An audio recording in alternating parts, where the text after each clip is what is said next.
Vale, pues vamos a hablar entonces de conducción de presentaciones.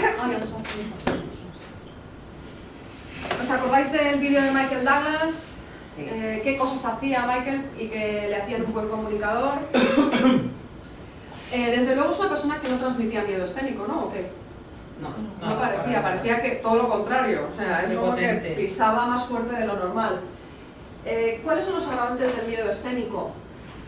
Pues normalmente se suele sentir más miedo escénico ante lo que no conocemos, ante lo desconocido. Cuanto más controlas el tema en el que te mueves, menos miedo escénico. Por lo tanto, ¿qué es lo que tienes que hacer tú si quieres controlar tu miedo escénico?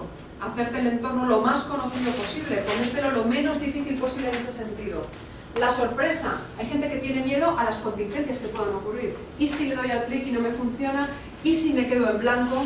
¿Y si? Pues esos y si te los listas, ¿verdad? Y les encuentras una solución para que esto no suceda, ¿no? Incluso aquella contingencia más inesperada ya la tienes prevista. La intensidad, es decir, una presentación en la que me juego, verdaderamente. O sea, es que verdaderamente de aquí saldrá una decisión de compra, entonces eso me pone más tenso todavía. O el desconocimiento. Yo es que voy a hablar de una cosa de la que la verdad es que no controlo demasiado. No, esto espero que nos pase a vosotros, ¿no? Cuando tenéis que hablar de algo, lo controláis y lo conocéis, así que esto no será el caso. O la inexperiencia, que esto sí os puede pasar a alguno, que no estáis rodados en hablar en público y esto te puede hacer que se te meta ese gusanillo del miedo. ¿Qué se puede hacer? Pues es que es ponértelo fácil, es simplemente anclarte a la seguridad, ¿no? Cuanto más conozcas el tema, mucho mejor. Y para no caer en el pecado del reflexivo, hacer un esfuerzo de síntesis, ¿no? Así tengo el detalle, si lo necesito lo tengo preparado, pero también tengo la síntesis. Así tu cerebro tendrá la pista directa de acceso a la información. Evitar el aprender de memoria, ¿por qué lo digo? Porque te bloqueas. Como se te olvide una información y estén todas concatenadas y ordenadas, se te olvida una y se te olvidan todos los demás. Divide la información en subtemas y bloques y asígnales tiempos. No son cosas que ya hemos visto, pero que ayudan todas al pánico escénico. Una presentación lo más sintética y lo mejor diseñada impide presentadores que están muy girados hacia la proyección. Cuanto más información contenga el texto que estás proyectando, más posibilidades de que estés tú girado contándoselo a la pantalla por la necesidad que tienes de leerlo, ya que no sabes qué frase viene a continuación de cuál, ¿no? Esto no es un buen presentador, esto es un presentador ineficaz, porque si lo vas a leer, pues para eso me lo leo yo en mi casa, mucho mejor. ¿Qué puedes hacer? Pensamiento positivo. Anticipa. Esto ya no será win-win, será voy a ganar, me los voy a comer con patatas, lo voy a conseguir, yo esto me lo sé, yo esto lo controlo, yo tengo muchísimo tiempo de experiencia en esto, controlo, lo voy a conseguir. Esa repetición programa tu mente para que tu actitud sea más positiva. Y si crees que te pueden hacer objeciones, prepáratelas y así no tendrás tanto miedo a que te las hagan. Es más, estás preparado para ello. ¿Hasta qué punto sale la respiración abdominal? Aquella vez que os conocí. No hablaste. ¿No hablé nada de respiración abdominal? ¿En control de voz? No hablamos. Sí, hablamos de ello. Pues en el segundo grupo, en el que había mucho más de actitud, ¿verdad? Pero en el Televenta. ¿No? Porque había, digamos, en la parte de Televenta había un apartado, ¿no? de actitud de ellas, ¿no? Decir, jo, es que, la verdad, el tema de las llamadas hay que tener una tremenda resistencia para estar ahí. Y una tremenda los antes de lo voy a vender, lo voy a conseguir. En este caso, la respiración abdominal, si no la conocéis, todos los que hacéis deporte, con toda seguridad la conocéis. También depende del tipo de deporte, puede ser más aconsejable o menos, pero se trata de respirar en tiempos. ¿Te acuerdas de cómo se hacía? ¿Lo practicaste? ¿No? Muy importante el tema de control de voz. El saber respirar bien permitirá que tú puedas sacar tu voz sin dificultades. ¿Cómo se hace para garantizar respiración abdominal? ¿Qué es? Correcto. Al final no es que haya una cavidad aquí que rellenar, sino que lo que se llena es la parte inferior de los pulmones. ¿Y cómo puedes tú saber que la estás llenando?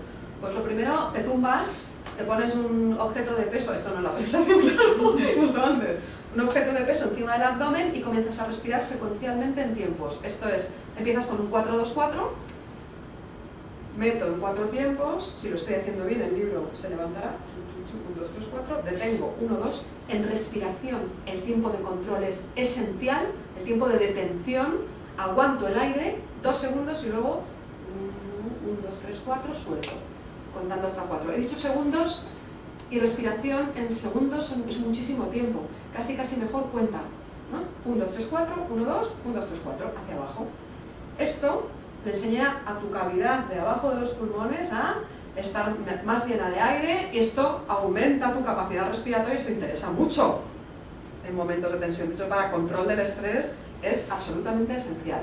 Cuando llevas una semanita practicando, nada, 5 minutos diarios de esto, en la siguiente semana amplías el espectro. Esto sería un 636. Y todas las personas que estáis continuamente utilizando vuestra voz en exceso, deberíais controlar un 848. Pero así, es que debería estar automatizado. Así en la tercera semana haces un 848, ojo, que 8 es bastante. 1, 2, 3, 4, 5, 6, 7, 8, 1, 2, 3, 4 y luego suelto en 8 tiempos. Si te acostumbras a hacer esto, ya simplemente se lo tienes que recordar a tu organismo. Así, cuando estoy en un momento pánico escénico, me hago 3 o 4 respiraciones abdominales y me pongo en posesión de recursos. Relajación muscular, pues si no lo conté... Sí. Lo de la respiración que hay que hacer para que mientras están haciendo la explicación o hablando... Te haces unas cuantas antes mejor. No durante. No durante, para relajar, ¿no? Para tener una buena ventilación y comienzas. Lo que estás haciendo es hiperventilar. No, hombre. Estás mandando más oxígeno a los capilares, ¿no? Pero tú necesitas recursos. Cuando estás en tensión puedes bloquearte y lo que estás aportando es oxígeno. Pero que no es para tener... O sea, no es un tema de mantenimiento de voz, es un tema de relajación de... Vale, dos apartados. Por un lado, para relajarte, es decir, en lo que se refiere al miedo escénico. Por otro lado, en temas de salud, ¿sí? Y de, vamos a decir, de ser capaz de traer el oxígeno a tu sangre cuando lo necesitas, ¿no? De respirar bien. O sea, hay un elemento que tiene que ver con el miedo escénico y otro elemento que tiene que ver con la salida de tu voz saludable. La salida de tu voz saludable se compone de 3 elementos. El primero de ellos es la respiración. Es muy difícil que una voz salga bien y sin dificultades si no está bien respirada. Y ya veréis que hay algunos de vosotros que tenéis que hacer un acento especial aquí.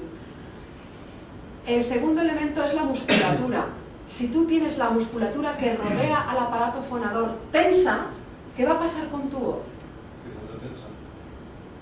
Sonará tensa, saldrá con dificultad. Así es muy importante tener la musculatura relajada antes de salir. ¿Sí? Los ejercicios de relajación muscular son los más sencillos que existen, simplemente es tensión y distensión, ¿no? Desde la punta de tu cabello hasta la punta de tus pies, vas con grupos de músculos, los tensas, ¿no? El ceño fruncido, ¿no? La nariz, la lengua contra el paladar, la tensas, el cuello hacia un lado, hacia el otro, hacia adentro, hacia atrás. Tensas grupos de músculos y cuando vas a salir, sales con tu musculatura relajada. Así tienes la parte de respiración, tienes la parte de musculatura, ¿y cuál más intervendrá para la salida de la voz? ¿A vosotros qué os parece? La garganta, las cuerdas vocales. Las cuerdas vocales son esenciales. ¿Os acordáis? Yo no sé si dije algo de cuidado de cuerdas vocales, pero verdaderamente... ¿Conozco un otorrino? Dije algo de cuerdas vocales. ¿Qué dije que había que hacer? ¿Y cómo se cuidan las cuerdas vocales? No forzando. Bueno, por supuesto. No forzando. En el Liberata, Mucha agua. Hablando desde aquí. En el Ibera también El Valentines sin hielo. El Valentines sin hielo, hablando desde donde debemos, ¿no? Sacando el aire de la parte de abajo. Eso impide que fuerces. El cuidado normalmente tiene que ver con hidratación. Muy poquitos de los que habéis estado aquí, bueno, yo creo que ninguno ha utilizado la hidratación. No sé si antes... Es la segunda. No, pero sí, dices durante la... Durante, además, sobre todo aquellos que habláis muy deprisa, Fatal. os puede servir para hacer una pausa, ¿no? Ya abres tú. Lo que pasa es que para ti pasan 300 millones de segundos mientras desenrosco, meto y ¡plum! ¡Plum! ¡Plum! Y en mi cabeza ha transcurrido muchísimo tiempo, cuando en realidad ha sido muy poco, no pasa nada. Además, que lo habéis dicho, me estáis hablando todo el rato de la naturalidad, eso es naturalidad. Hidratación, ¿qué puntito más se le puede poner?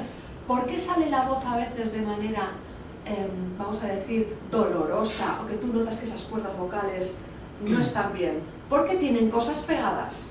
Así, muchas personas que tenéis esta tesitura,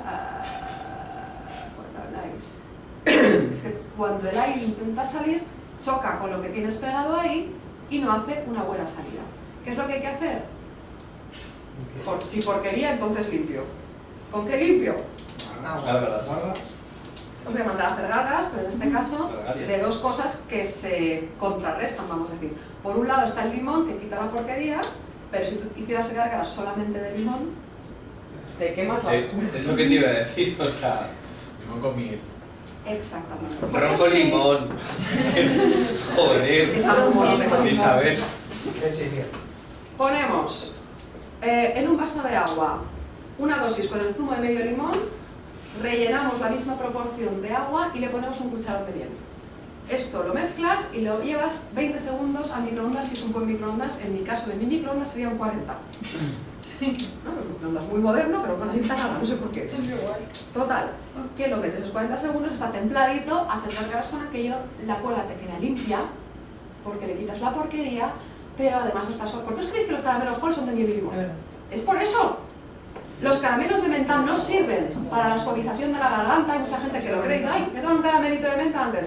No, Para estar no. más despejado. Tu vía respiratoria estará más despejada, eso puede ayudar, pero no sirve para lo que tú quieres. Hombre, en todo caso, la secreción de saliva algo puede ayudar a hidratar el té. Siempre es mejor un caramelo que nada en absoluto, pero tened agua a mano, que os puede servir muchísimo mejor. Así con esto tenéis una buena salida de voz, iba a contarlo de la voz después, pero bueno, ya he salido aquí. En cuanto al miedo escénico, respiración abdominal y relajación muscular ayudan en el antes. Claro, si te tienes que poner aquí durante, hacer los ejercicios de contracción y relajación, más complicado. La relajación mental, ¿qué sabéis de esto? ¿Rían de rían? ¿No sabéis relajaros mentalmente? Cuando te imaginas en otro sitio lejos de donde estás, ¿o eso significa...? ¿Puede tener que ver? No, pero por ejemplo, cuando has tenido temas de ansiedad, a mí lo que me decían es que tenía que, por ejemplo, si me entraba ansiedad en el metro, pues todo el rato tú piensas, me estoy poniendo mala, entonces lo que me decían es que me pusiera en la barra del metro, como las barras que hay, como a empujar, ¿no? Empujas como si fueras a desplazar la barra. O sea, tú estás poniendo realmente tu mente en otro sitio que no es realmente la preocupación que tienes. Por lo tanto, la respiración vuelve a su ser, etcétera, etcétera. Lo que había empezado lo de la barra y no me había terminado. Ya sabes la cuenta. Sí, me imaginaba que era todo eso. No, eso también te relajaría.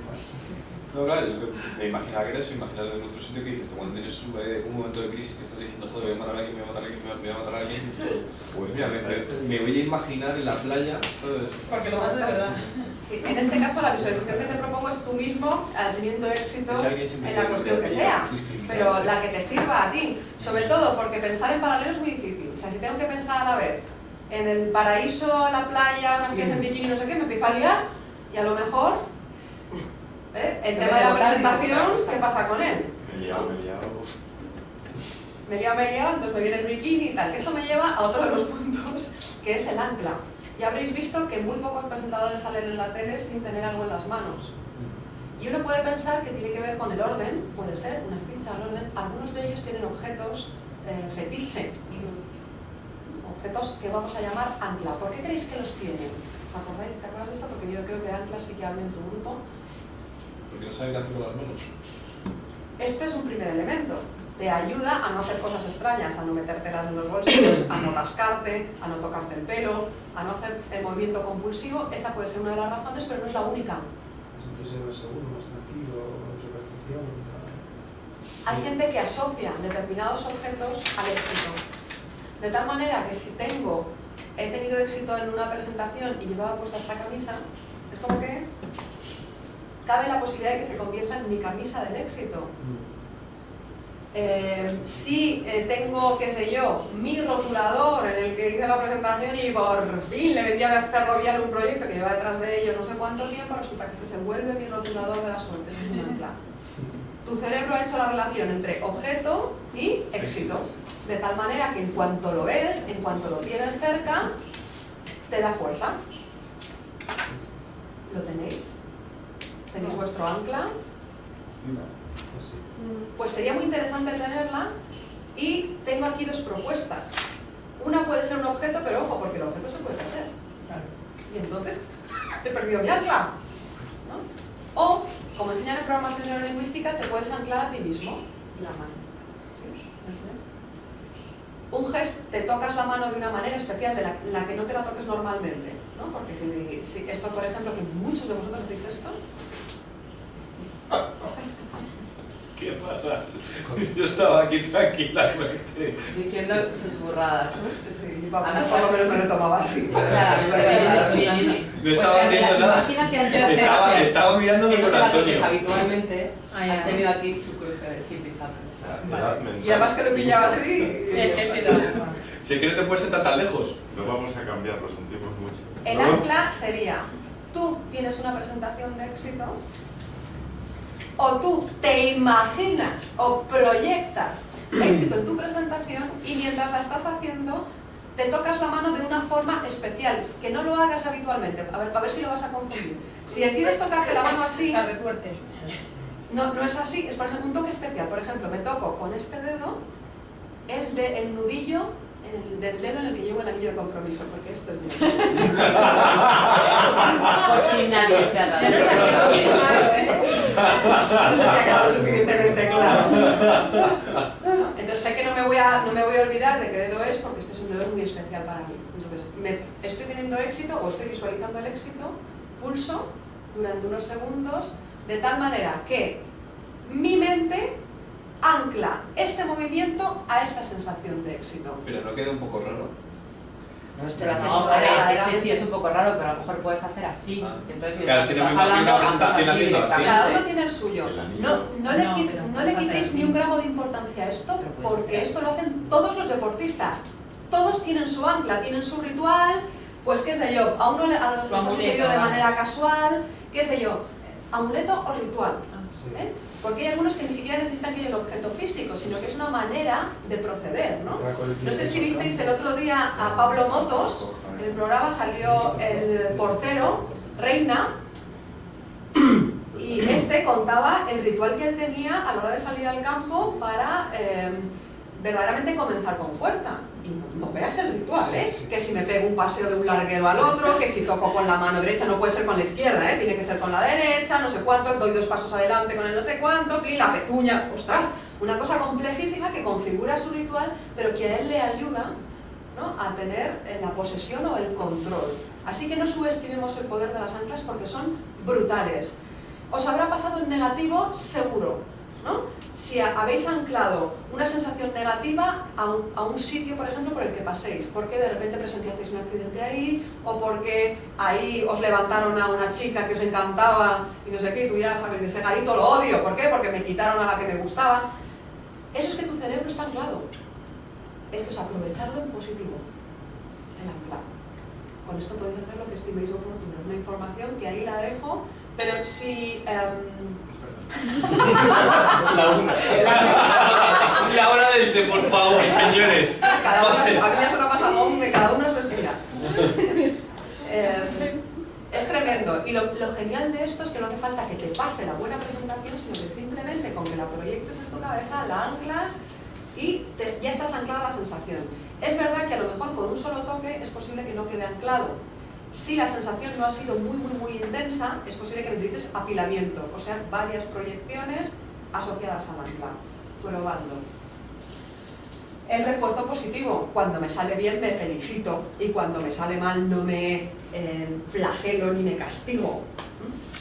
Todo esto son maneras de reducir el miedo escénico. Me gustaría que las pusierais en práctica y que vierais el efecto que tiene.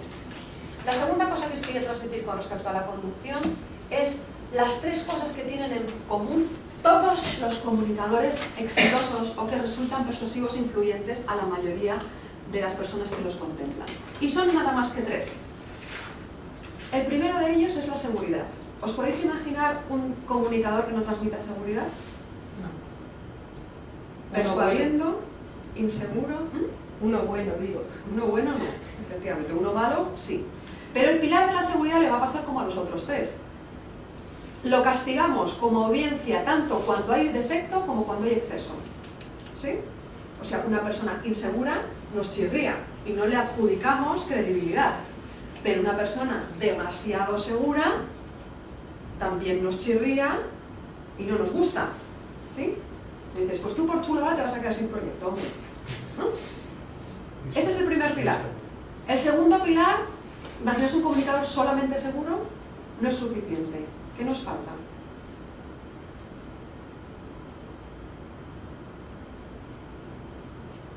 Aparte de la seguridad, ¿qué?